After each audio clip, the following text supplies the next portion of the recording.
All right, so tonight we start out with a live look from downtown Troy from our Troy traffic camera. Conditions have calmed down considerably here tonight after some severe weather made its way through the Miami Valley earlier today. But some good news, things are changing for the better, especially if you want to get outdoors. Right, Natalie?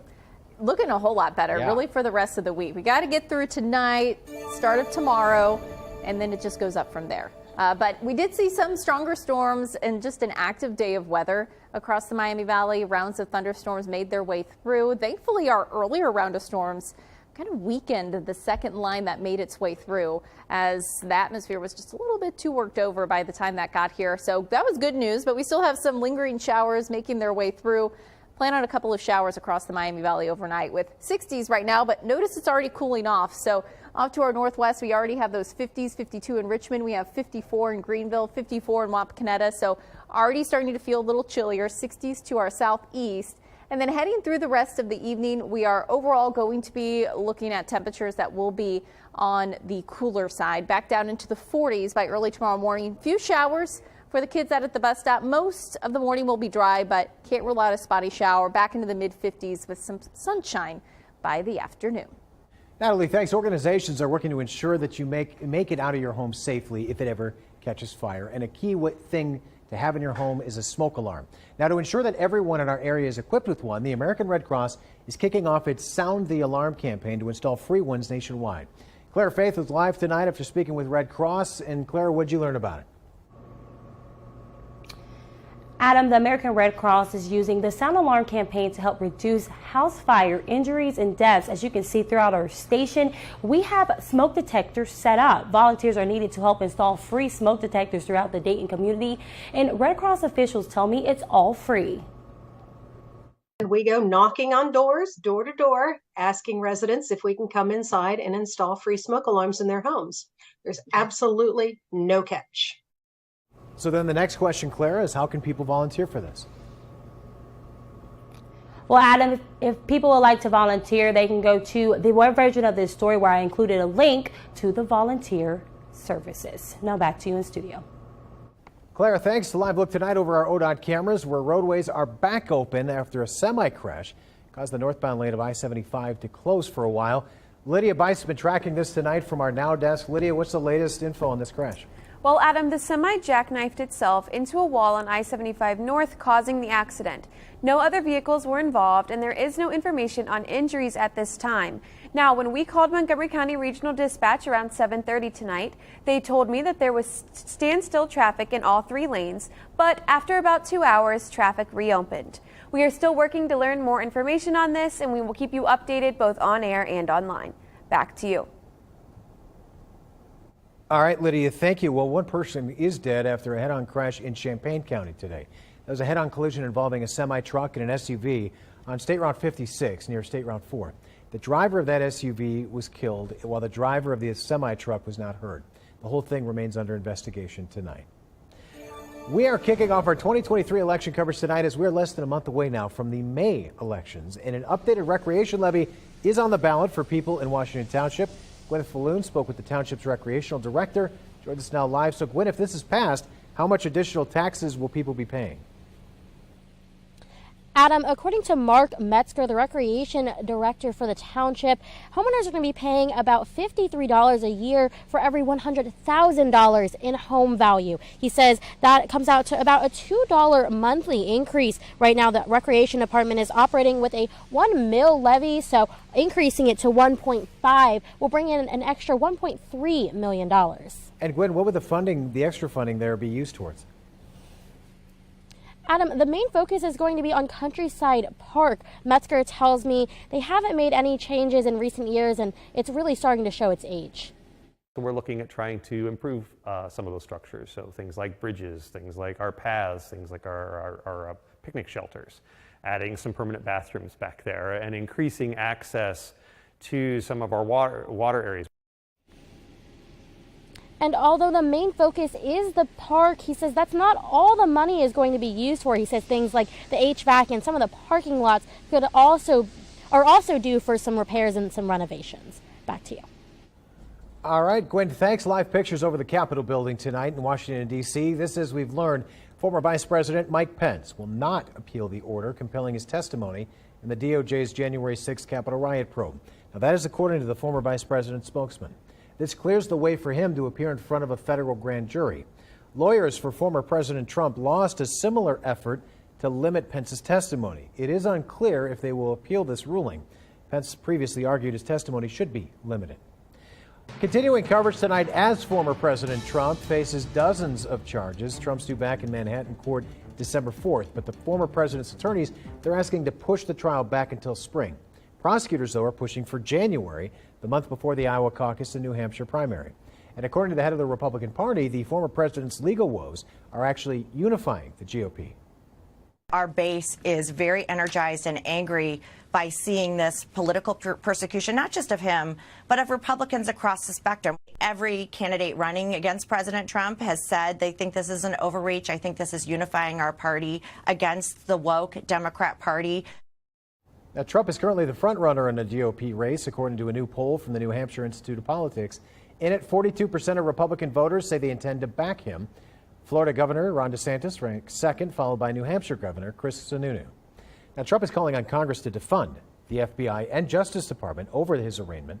Now, in a post on his social media site, Truth Social, Trump is accusing Democrats of weaponizing law enforcement, also says they're abusing their power to interfere with the election.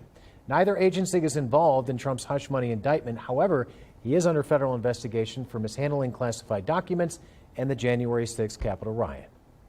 We control the power of the purse, and we're going to have to look at the appropriations process and limit funds going to some of these agencies, particularly the ones who are engaged in the most egregious behavior. So the DOJ and the FBI? Yeah. As it stands, the idea would face slim chances in a divided Congress and likely be vetoed by the president. Congressman Mike Turner is overseas visiting Ukraine right now, but tonight he is reacting to Trump's indictment for the first time. Here's what he had to say. In looking at this indictment, say that this is very weak.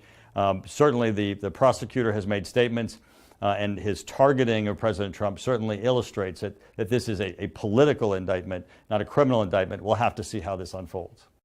And again, that next hearing has been set for December 4th. Now, while former President Trump is the first one to ever be arraigned on felony charges, he's not the first president to be implicated in a hush money scandal. The practice actually dates back all the way to Thomas Jefferson. The nation's third president wrote in a letter dated 1801 that he'd given money to a journalist who knew about Jefferson's affair with an enslaved woman on his estate and the existence of their children. Letters also revealed the 29th president, Warren Harding, paid off two women he'd had affairs with.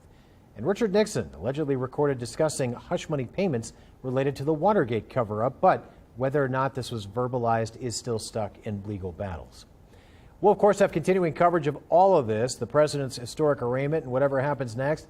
You can find all of our coverage at Dayton247now.com. An Ohio man is shaken up after being terrorized by men posing as police officers. Now, over the past month, there have been 5 attacks by a group who have been impersonating Cleveland police officers. They've been pulling drivers over and robbing them at gunpoint. Andrew Alexander was one of those victims of those crimes, gave insight into what happened, including having to dodge a moving vehicle. I had to roll over in the middle of the street and to not get rolled over by my own car. Makes me furious that, people go to work every day. These are people out here earning hard-earned money, and they're putting in their grind, they're sweating their tears every day for everything that they own just to get it taken by some young punks. Cleveland police have released photos of some of the cars they're looking for that they believe were used to commit the crimes. They've made one arrest. Police say anyone concerned that they're being pulled over by fake police should call 911, drive to the nearest police station.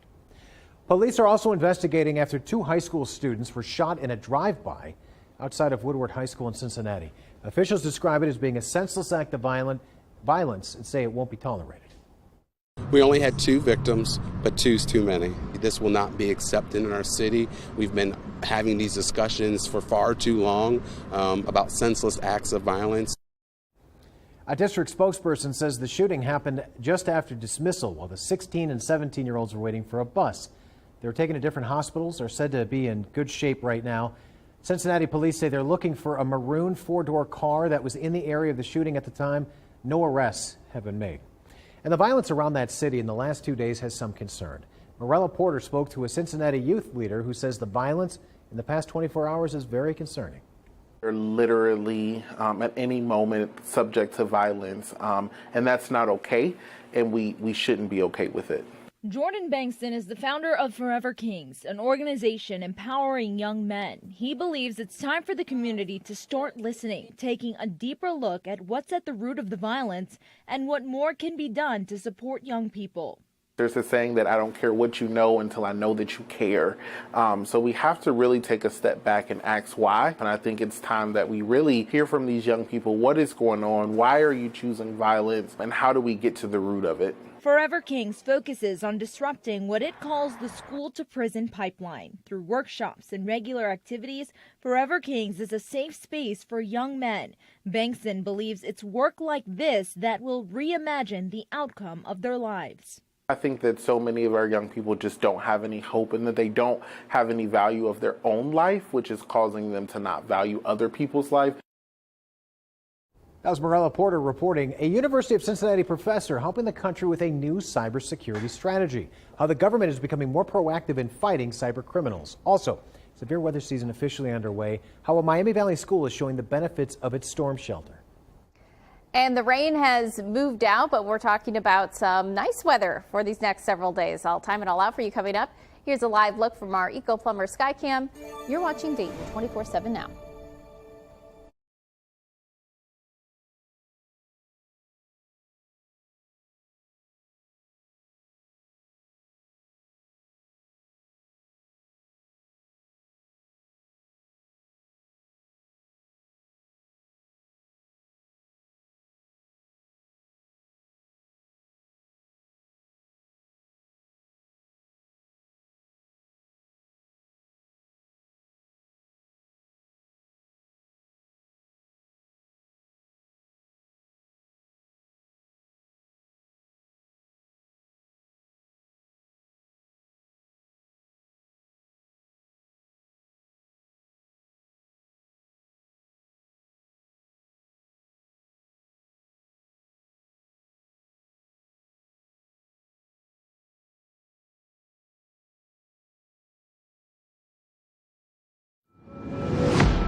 A University of Cincinnati professor is helping shape the country's new cybersecurity strategy.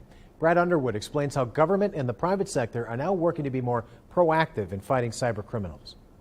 The White House released its new U.S. cybersecurity strategy in March. It centers around being persistent in searching for threats, being proactive in hunting malware to protect all agencies and companies from threats rather than acting after an attack.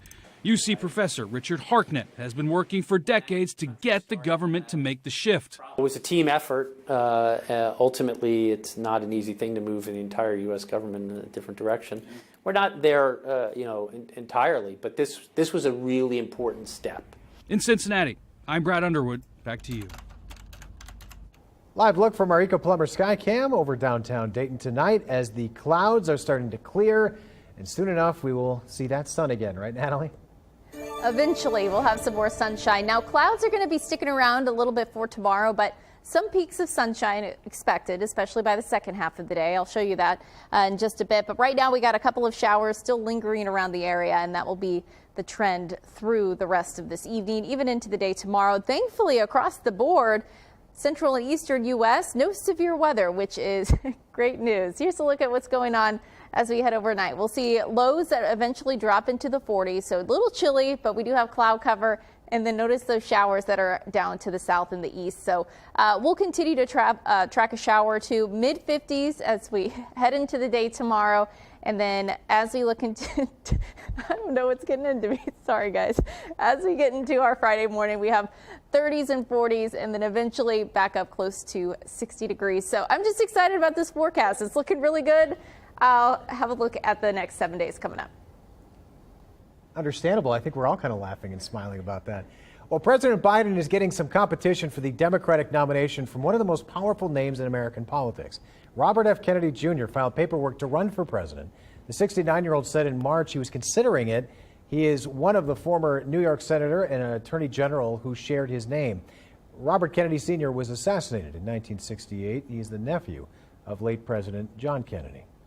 The DOJ has reached a massive tentative settlement with more than 80 victims of the 2017 Sutherland Springs mass shooting. Totals more than $144 million. 26 people were killed and 22 were hurt when a shooter, a former member of the Air Force, opened fire at the First Baptist Church in Texas.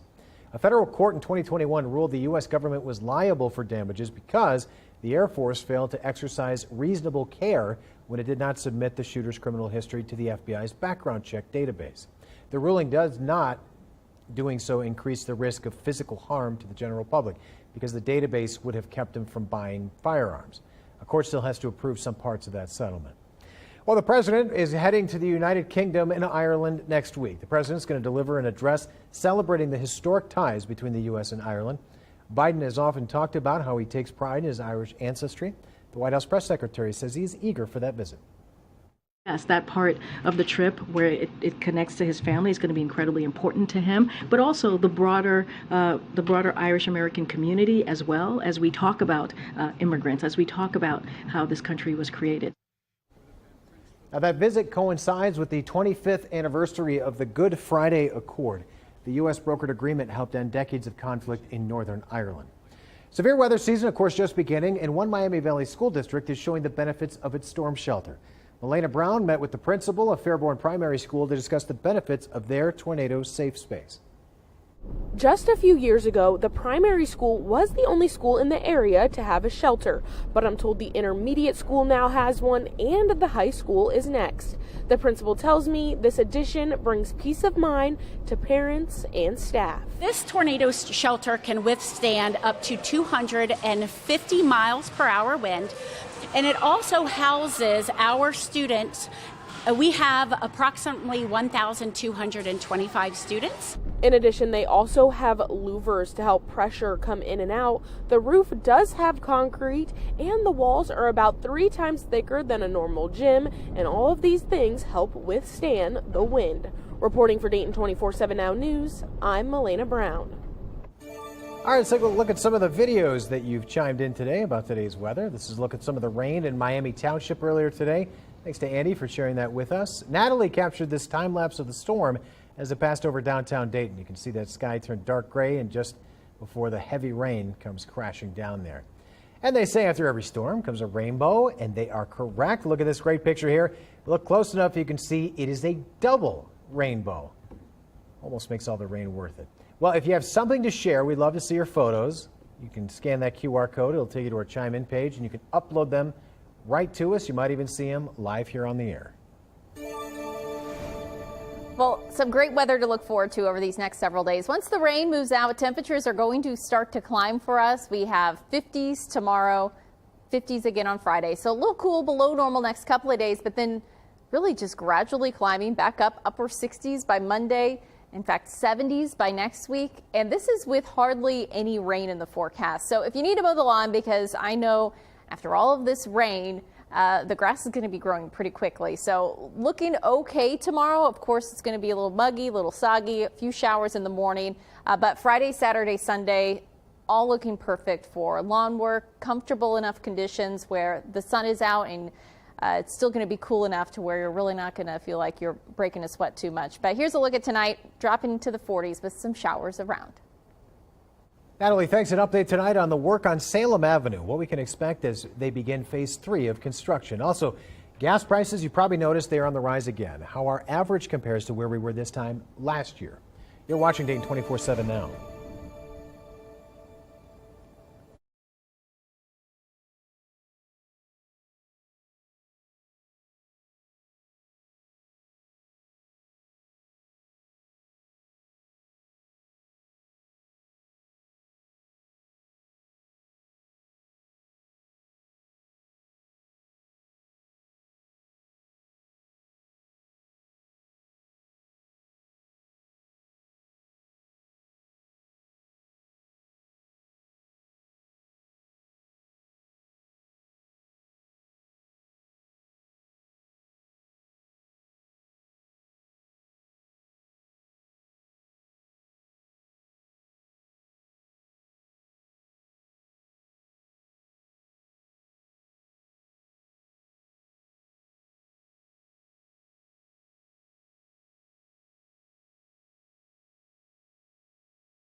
Well, an update given tonight on the work being done at Salem Avenue is announced that they are now moving on to phase 3 in that process, which is going to go from Manhattan up to Cornell Drive.